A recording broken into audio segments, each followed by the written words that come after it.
Thank you very much, Chief, and thanks to all of you. Thank you most of all to our first responders, our courageous men and women who fight for safety every single day. And thank you all for enjoying this beautiful morning here in the Soo. It's a nice day to work on my tan, and it's great to be Canadian, isn't it? It's great to be also with the next member of Parliament for the Soo, a 30-year-long police officer serving this community as the chief, widely respected as someone who stood behind the men and women in uniform and always stood on the side of law-abiding Canadians. This election is a choice. After a lost Liberal decade of rising costs and crime and a falling economy under America's thumb, we cannot afford a fourth Liberal term.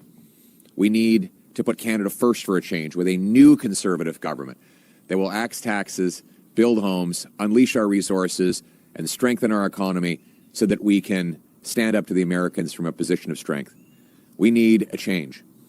A lost Liberal decade of soft-on-crime, hug-a-thug policies has made life more dangerous. That's one reason why we can't risk a fourth Liberal term. We need a change to lock up the worst offenders, treat addiction, and bring home safety to our communities. Once safe streets have become scenes of chaos and disorder for too many Canadians. The threat of crime is now an everyday fact of life. It wasn't like this before. Canadians used to walk their streets in safety and tranquility. In small northern Ontario towns, many did not even bother to lock their doors because it was so safe. But starting 10 years ago, the Liberal government began adopting catch-and-release policies like C5 that allows repeat offenders to do their sentences in their living rooms under house arrest, or C75, which says that the judge must release an accused at the earliest opportunity and under the least onerous conditions, even if that offender has 75 or 100 prior convictions. The result? The Liberal violent crime wave has made many communities unrecognizable. Violent crime is up 50%. Gun crime has soared 116%. Gang homicides are up 78%. And extortion is up 46%. Auto theft is up an eye-watering 357%.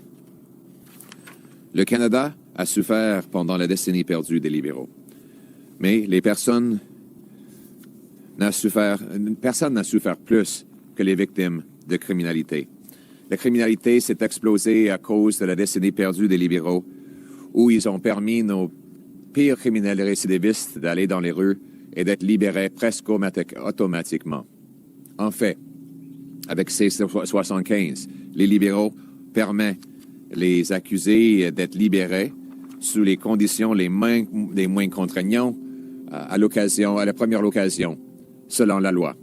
C5 permet aux pires criminels de faire purger leurs peines à la maison, les peines Netflix. C'est comme ça qu'on a perdu la sécurité publique. Le Canada était l'un des endroits les plus sécuritaires au monde avant les libéraux. Mais, il y a 10 ans, les libéraux ont commencé à défaire les politiques de justice que les conservateurs, auparavant, avaient mis en place. Ils ont réduit les peines, ils ont introduit des politiques de libération automatique. Ils ont presque légalisé les drogues dures en indiquant aux procureurs de ne pas poursuivre des allégations de possession. Et ils n'ont pas contrôlé nos frontières. Une vague de crimes violents qui a suivi ces politiques libérales est massive. 50% plus de crimes violents.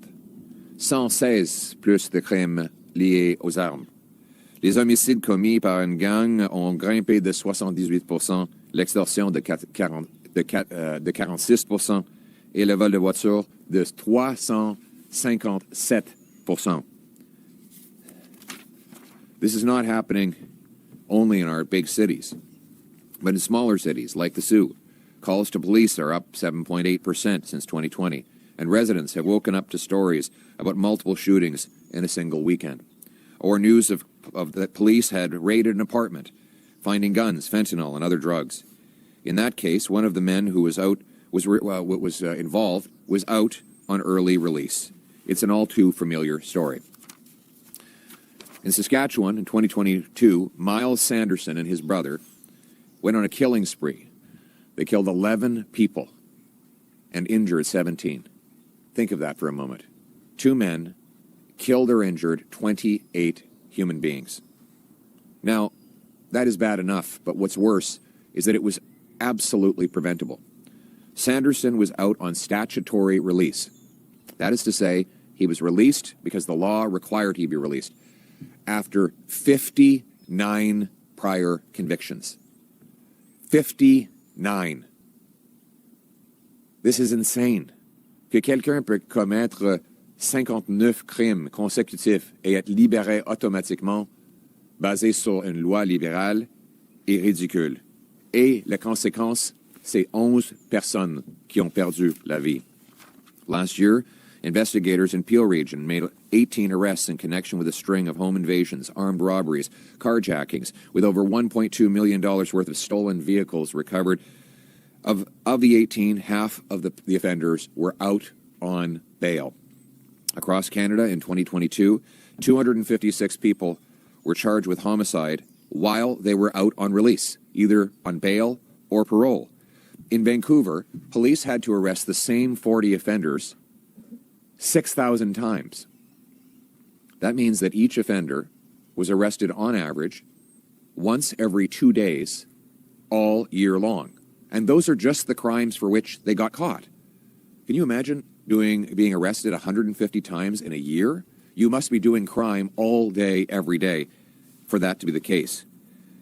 In other cities, we have individual offenders who, by themselves, raise the crime rate for an entire city. There's one offender in Penticton. The police say when he's out of jail, the crime rate for all of Penticton goes up because he, by himself, does that much crime. The good news is that we don't have a lot of criminals in Canada. The bad news is they're very productive. Enough. It's time to lock up the very small group of rampant career criminals who are causing all the chaos. We cannot go on with another 4 years of liberal catch and release. We need a change to bring safety back to our streets. That's why I am announcing today that a future Conservative government will bring that change. Not only will we repeal liberal catch and release laws, we will carry out the biggest crackdown on crime in Canadian history. And we will do it by passing the 3 strikes you're out law. 3 strikes you're out means that anyone convicted of 3 serious offenses will be ineligible thereafter for bail, probation, parole, or house arrest. And they will serve a minimum of 10 years behind bars, a maximum of life imprisonment, and they will have to earn their release even still. We will designate such offenders as dangerous offenders, meaning they cannot be released until they have proven that they are no longer a danger to society. Under my watch, the only way for repeat offenders to obtain their freedom will be through spotless behavior and clean drug tests during a lengthy minimum prison sentence with earned release dependent on making real progress in improving their lives, such as learning a trade or upgrading their education. They will also have to take drug tests to prove that they are clean. We know that a 4th Liberal term under Mark Carney will be no different than the previous 3 under Trudeau. We know that he has the same Liberal ministers, Liberal MPs, Liberal strategists, and Liberal promises that got us into this mess, and he will not get us out. For example, the Liberal Justice Minister, who brought in many of these policies, David Lametti, immediately became Mark Carney's top advisor. And his handpicked candidate in Victoria, Mr. Carney's handpicked candidate in Victoria, wants to defund and disarm the police. Think about that for a second. Defund and disarm the police. Who's going to protect us? These are the radical liberal agendas that are getting worse, not better, under Mr. Carney.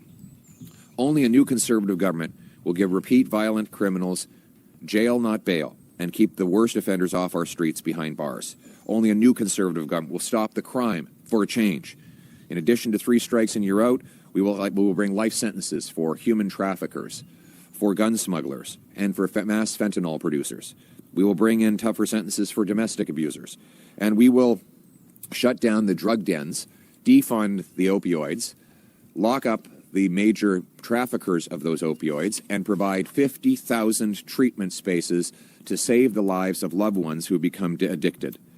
And only a new Conservative government will put Canada first for a change. The people who work hard, pay their taxes, and play by the rules. We'll cut income taxes by 15% for the average worker and senior, so that hard work pays off. We'll take the sales tax off new homes and incentivize municipalities to speed up permits, free up land, and allow more home building so people can actually afford a place to live after the decade of liberal housing crises. We'll take capital gains tax off anyone who reinvests their proceeds here in Canada to build our economy. We'll repeal the liberal no new development laws to unleash the strength of our economy and stand up to the Americans from a position of might.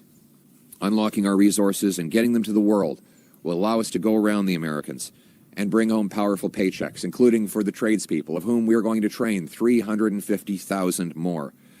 The choice in the election is after a lost liberal decade of rising costs and crime and a falling economy under America's thumb. Can we afford a fourth liberal term? Or is it time for a change with a new conservative government that will axe taxes, build homes, lock up criminals, unleash our resources, and stand strong against the Americans under our proud flag? And we're going to bring back Canada's promise in a country where hard work gets you a great life in a beautiful house on a safe street under a proud flag. And just before I wrap up, let me just say it is Vimy Day. Let's give thanks, regardless of our political affiliation. Let's give thanks to the 3,598 courageous soldiers who triumphed at Vimy all those years ago. We can only imagine the harsh conditions and the terror that they experienced to bring about that great moment of Canadian pride. Let us continue to build a country that is worthy of their sacrifice. Thank you very much. Merci beaucoup. Canada first for a change. Thank you, everyone. We will now take questions from the floor. Please say your name and outlet. Thank you. Elaine Delamattia, Sioux Star. At last night's rally, you only mentioned steel in passing. This is a steel town. Tariffs are a serious issue for both the workers, the steel workers, and the community overall. We're also a border town. We've had traditionally great relationships with our American neighbors. What is your plan to deal with the tariffs and help the steel industry prosper in Canada and return good relationships with our American neighbors? And if you could answer in English and French for my French colleagues, I'd appreciate it. Absolutely. Thank you very much. A very important question. I did mention steel yesterday in my remarks, and obviously the steel industry is under attack. This is an area where Mr. Trump and Mr. Carney agree. They both want to tax Canadian steel. Trump with tariffs, Carney with carbon taxes. Mr. Carney has said he's admitted that he wants an expanded industrial carbon tax, and when asked who would pay it, he specifically said the steel industry would pay it. If the Liberal carbon tax is allowed to stay in place and quadruple in size over the next 4 years, as the law has set out, there will be no steel industry left in Canada. Obviously, Algoma, but there's also Dofasco, Stelco, Evraz, Gardeau, and many others who will shut down and go south, where there is no carbon tax and where they would be free from American tariffs. So our plan, to start with, is to axe the entire carbon tax, including the industrial tax that Mr. Carney says he wants to keep in place. We will also put in place counter tariffs on the Americans to dissuade and deter their protectionism against our steel products. We will cut taxes on investment, allowing Canadians to pay zero capital gains tax when they reinvest in Canada. This will unlock a boom. It will be like jet fuel for the Canadian economy. And industries that are investment intensive, like steel, will be among the greatest beneficiaries. We're going to bring home, by the way, we're also the only party that supports building pipelines. We are going to repeal the No New Pipelines Liberal Law C-69 and build Canadian pipelines with Canadian steel to get Canadian energy to Canadian markets. We will build LNG plants that also require massive amounts of steel, and we will make that domestic Canadian steel. That's how we're going to protect the jobs of the great steel workers of the Sioux, of Hamilton, of Regina, and right across this country. Our people are made of steel, and our economy will be as well. Let's put Canada first for a change. Thank you. En français. Next question. Greg McGrath, Gaudi, Sioux Today. Yes, sir.